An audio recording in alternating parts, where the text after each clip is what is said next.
Darating talaga yung taong para talaga sa'yo. Yan yung kadalasang naririnig mo. May mga dumating nga, minahal mo ng buo, pero paulit-ulit ka lang namang niloloko.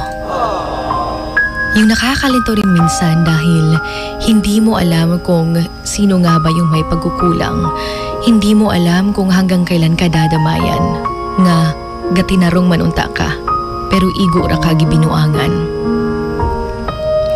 Tuwing nasasaktan ka at kapag hindi mo na kaya, iniinom mo, kinikwento mo sa mga kaibigan mo, nagmumukmuk ka, at yung feeling na parang nawawalan ka na ng gana. Sa lahat ng binigay mo sa kanya ay parang hindi pa rin enough. Kaya nakakapagod ang magmahal, nakakapagod magsimulang muli.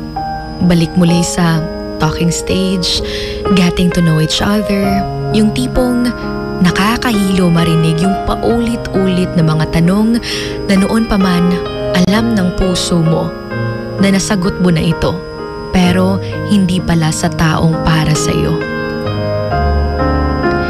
Pinakilig ka noon ng paulit-ulit, sabay sabing, mahal na mahal kita, kauna kay pakaslan pata ka, ikaw ra jud ugwa na ilain pa, di jud na ako kayang mabuhi o wala ka. Yan yung mga salitang nagpakilig sa'yo noon at pinaniwalaan mo naman, pero ngayon, natuto ka na. Nga daghan jud di ay og maayo lang sa istorya. Nga lagi ikaw ra, pero di ay naay laing account sa social media ug naay mga ka-chat nga gipang-ingnan pod niya nga ikaw ra ug wa nay lain pa. Pero alam mo, kahit pinagdaanan mo yan, na kahit ikaw ay nasaktan, marami ka namang natutunan.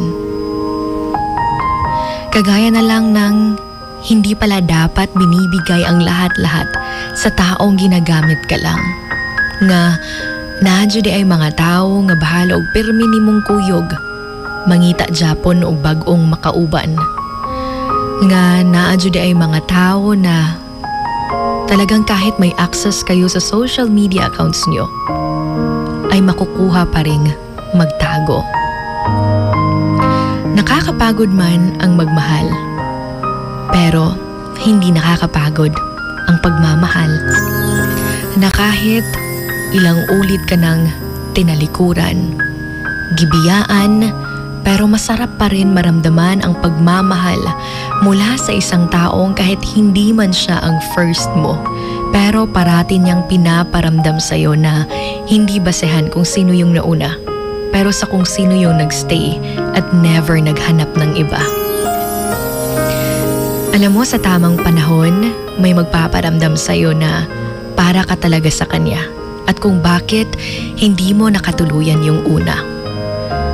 Dahil yung taong para talaga sa'yo ay never ipaparamdam sa'yo na mag-aalala ka na baka maghanap siya ng iba. Remember that love is patient.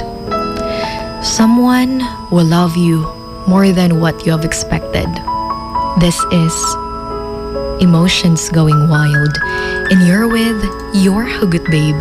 This is Sugar Dolly on Wild FM 103.1.